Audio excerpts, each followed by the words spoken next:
My objective is to shoot until I feel like I'm comfortable enough to speak to a camera. So I'm gonna be shooting every day, at least one time a day. Depending on how long these videos are gonna be, I just have to gauge it as to trial and error, essentially. So today we're gonna take it real slow. I have it positioned here in my car. Hopefully eventually we'll start taking it out into the public the more I get comfortable in doing that. I woke up today on the wrong side of the bed. Maybe not even the wrong side, maybe not even on a bed. My body was leaning on the edge to the wall, and I have I have a really bad stiff neck, and turning my head hurts, and I have a headache, which I've already said. My back hurts too, a little bit. So, to put it simply, I did not have a good morning. And I haven't had a good day because of it. So, it's just been a snowball trickling effect of just a pretty shitty day. I'm trying to have a very optimistic outlook on today. Case in point, I didn't want that to stop me from shooting. I didn't want that to be an excuse. A good friend of mine named Deshaun, he said that something that I thought that I would have had a problem with was finding the charger to the camera itself. He said to remove the barrier of entry, that if I couldn't find a charger to the camera, which I'm recording on, it's like a digital camera, if I couldn't find the charger to that, I'd have to change the barrier of entry and shoot on my phone, and that would be a non-negotiable. And I didn't want it to come to that. So I may or may not have raised my fucking room to hell. I have a bad habit of doing that when I can't find a Sharpie or car keys or whatever. I have a bad habit. If I can't find one single thing, I'm gonna flip the whole room over. That's just how it is. So I wanted to make this episode, which I guess we'll call them vlogs or episodes or whatnot, a series of things that I've learned throughout the day or things that I want to talk about. First thing I want to talk about as setting my first action as starting these vlogs, or basically my first action with doing this video entry series, is I want to talk about goals and setting goals, and basically things that I've had in mind, like things that I've written into my journal. Yeah, just talk about goals. It's so awkward, but I'm confident that in like 1 month time I'm gonna get over this, and I take it day by day. In the first page of my journal, which I don't think you could see, the resolution is not that great, but it doesn't matter. Is that dead pixel? I don't know. My name is Daniel, and I go by Directed by Sticks. That's my alter ego when I feel like I have to hold myself to a higher standard, especially in a filmmaking environment. That's the character that I embody. I say this: I am a Jedi and a Yonko in the making, which, and then I go on to say that I innovate and meditate. Jedi from Star Wars and Yonko from One Piece, like an Emperor of the Sea, basically. I think I find it best when I'm inside my head, my head space, and I'm just thinking to myself and I'm isolated from everybody. I think that's when I flourish the most as an artist.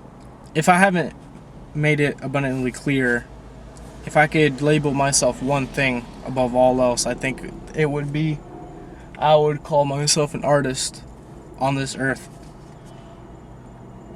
The next one is typically the first thing that I usually say to people, and I don't know why I didn't put it as the first thing. I guess it was because it was introductory. There's an airplane passing by, but we're gonna let it slide. I'm not gonna launch any missiles today.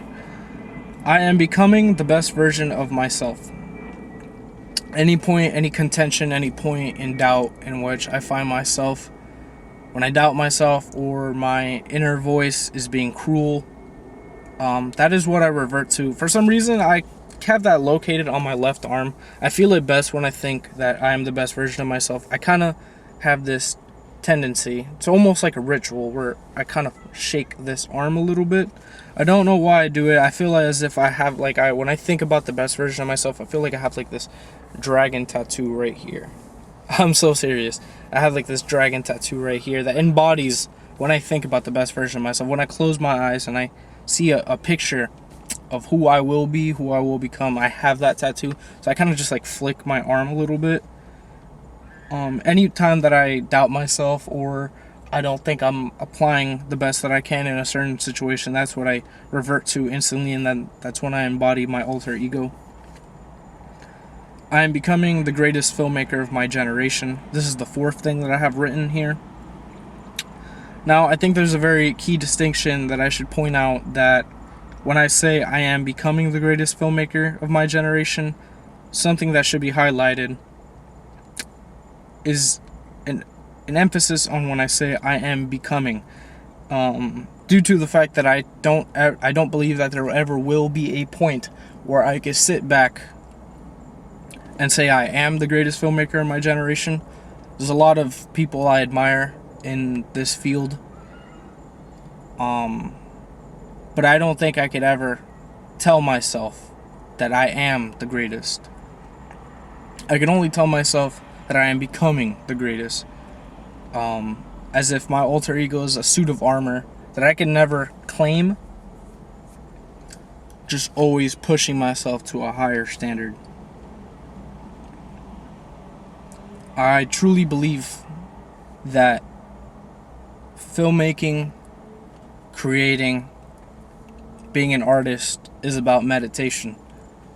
So I try not to have any ownership of any accolade, or that's not true. I aspire to not have any ownership of any accolade that I have. I have found myself that I could do that, and it tampers with your potential. It stagnates growth. It's not good for you. And yeah, I can never claim ownership of any accomplishments that I have. I feel as if I owe a label. If you there's this phrase called, if you name me, you negate me. And by the things that you claim that you are, you sever the things that you aren't. And by you labeling yourself these things, you negate the things that you possibly could be. What's going to be interesting is when I edit this, the sun's going down, so it's getting a little bit darker. And I guess we're just going to vibe with that. There's something that I have to say.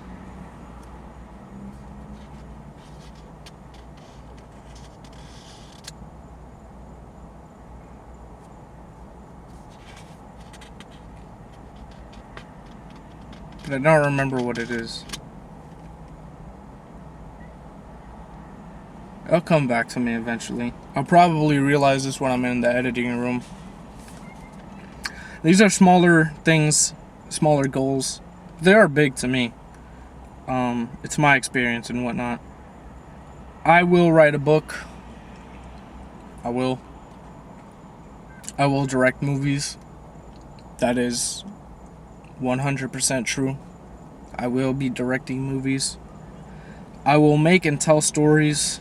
I think if you break it down to the lowest denominator, when it comes to what I feel as if my role is on this rock, is to tell stories. I think I'm a storyteller at heart. And then the last thing I have written down is I will travel the world and experience other cultures. I think what I truly mean by that is to give myself up and surrender what I have come to understand and accept other things and be of service. Be of service is the highest feeling, is the highest regard to feeling closer to a relationship with God or the universe. I like to say the universe. All of this is, of course, speculatory. Let me see if I could go through all this. Okay, I think I'm remembering my train of thought, and it's not because I'm flicking through these pages. I don't want to leave that impression. That's what's making it work. So, the reason why I feel like making this series, or the reason why I've been yearning to do something like this, is because I was in a flow state at a certain point. I'd say like about a year ago. 1 year ago, if we were to rewind the clocks about a year ago, I would say that I was living the best year of my life that I've ever experienced. And due to the fact of that is because I was learning so many things. I was rejecting fear into my life, and how much fear had dominated my headspace, how I was learning how to meditate. It was brand new to me, and I was appreciating things that I had rejected in my life. Anything creative that I'd hold resentment for, I was embracing now, and it was, for the first time, I felt like I was breathing.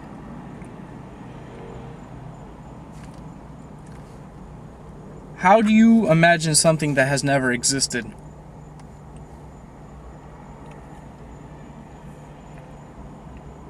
I think what the world needs to know, I think what people need to know is that in order for there to be success, or by true definition, in order to have fulfillment in life, you have to understand that logic will not dictate 100% of what makes something whole. Because if you were to chase 100% logic, it would be all wretch and no vomit. I think what you would end up ultimately finding is that you need to have imagination, you need to hold out hope in your heart, you have to have grace in your heart to conjure up the things that you can't calculate, the things that you can't conceive of. The indomitable will of the human spirit, essentially. You have to have love, you have to reject fear, you have to reject the odds. Despite what science and what the math and what the logic would dictate, you have to have optimism, you have to have you have to believe, you have to have faith.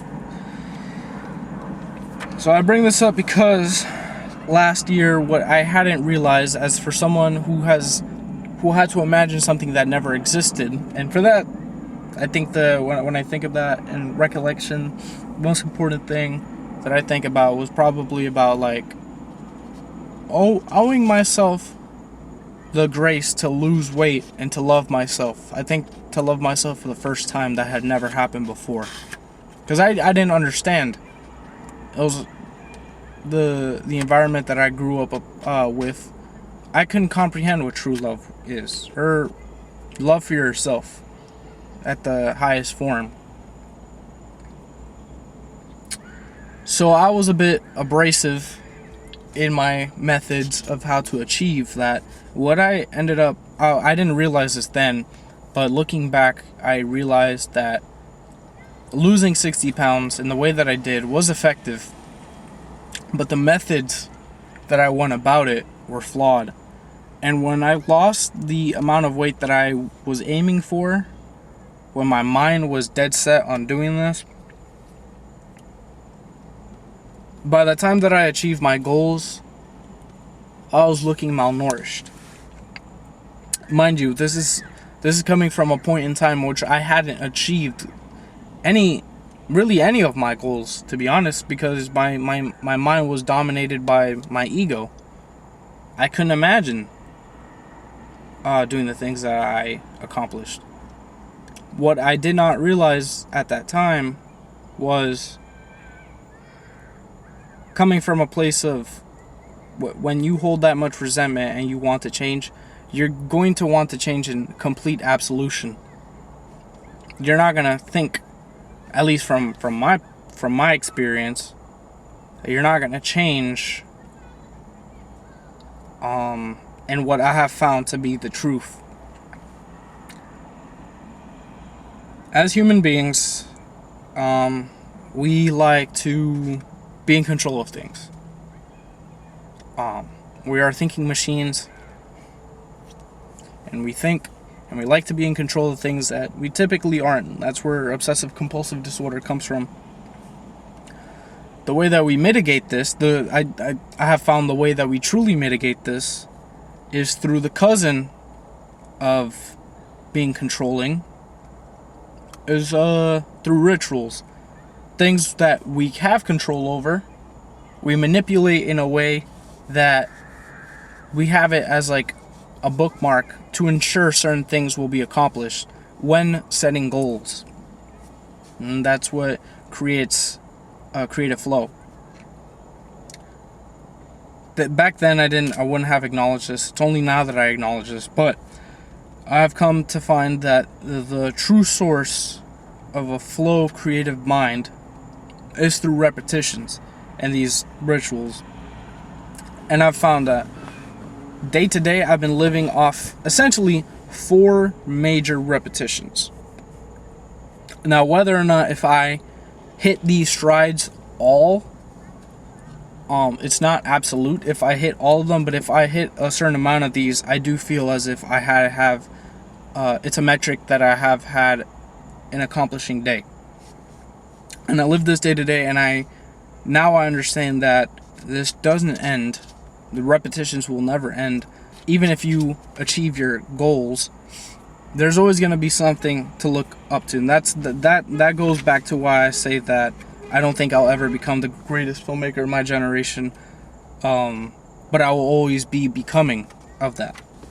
So there's always going to be a goalpost that I have to go past, another world that I have to go through. After I achieve one thing, I'll have to have another thing to go and chase. And so these 4 repetitions are as follows. Meditation, that's the major one. But in my definition, it's a little bit looser because it's more of an artistic rendition, which comes in the form of writing, journaling, filmmaking, and deep thoughts. And deep thoughts can come in various forms: in isolation, in private, meaning me in my room, me locked up in my room and just listening to just philosophy. Or if I choose to go outside to the world and kind of explore cities on my own, just be in my own head when I do those things. The next one is nutrition. I always like to make sure that I'm cooking every day, and when I do cook, I have this phrase that I'm using for the most part. It's not to a T, because there is breaks in between. But ideally, I set forth the challenge that I cook with foods that are natural from this earth: eggs, chicken, rice, mango nectar, and avocado. Something to that effect. If I could do that for repetitions, a couple months ago I was eating horribly, and within 11 days of me eating like that, my skin clears up, I look a lot more healthier, and this time nourished. The third is constantly going to fitness in the gym. Now, me personally, I think while fitness and going to the gym are for your physical health, I think the gym does something repetition-wise to the psyche of your brain. I think going to the gym is more brain work than it is physical.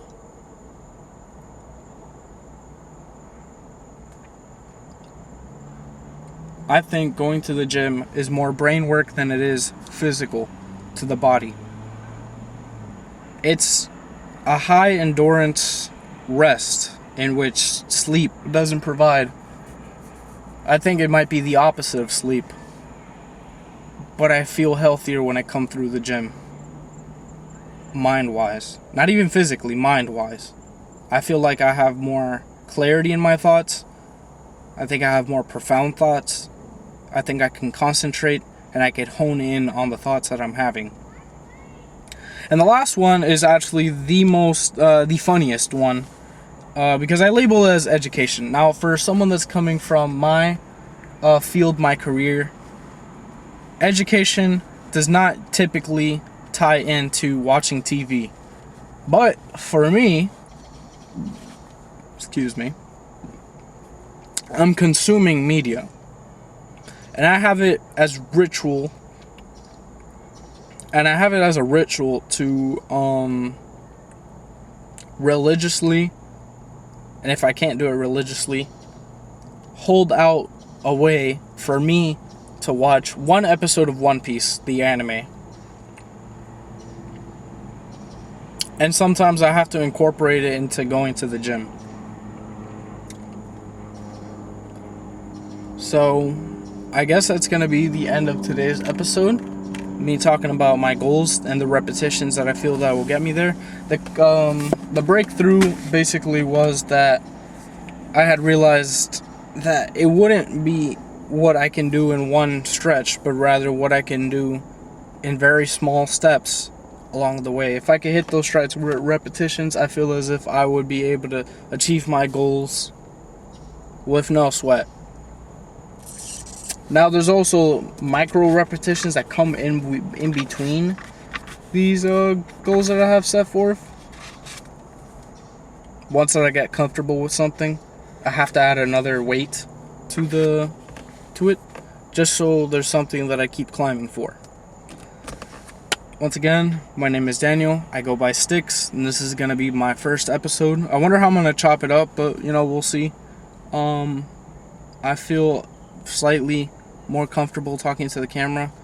The sun is completely gone. It's sunset. I think that's a little bit interesting. I was gonna shoot earlier. What had happened was the sunlight was out. The park looked really nice. I wanted to get some more. I wanted to get my cortisol levels up, so I went for a walk and then I jotted down some notes. Funny enough, I had some bugs climb on me. I had a spider. What was interesting about the spider is that it was actually looking at me a lot of the time. I wonder what that was about. But for the first time, I kind of let it just climb up my body. And anytime I got closer, I would just kind of just be open to it. Just let it see what it would do. It didn't do much. It started going up to the temple of my ear, and I didn't want to do that, so I had to blow it down. And then the ant. I don't know where the ant is. Probably in my butt right now, but I accepted those animals, those bugs, with open arms just to see what would happen, because I wasn't afraid that they would bite me. I'm sure that if they did bite me, they would be dealt with. Alright, there's family walking, so I'm just gonna end it right there. Peace.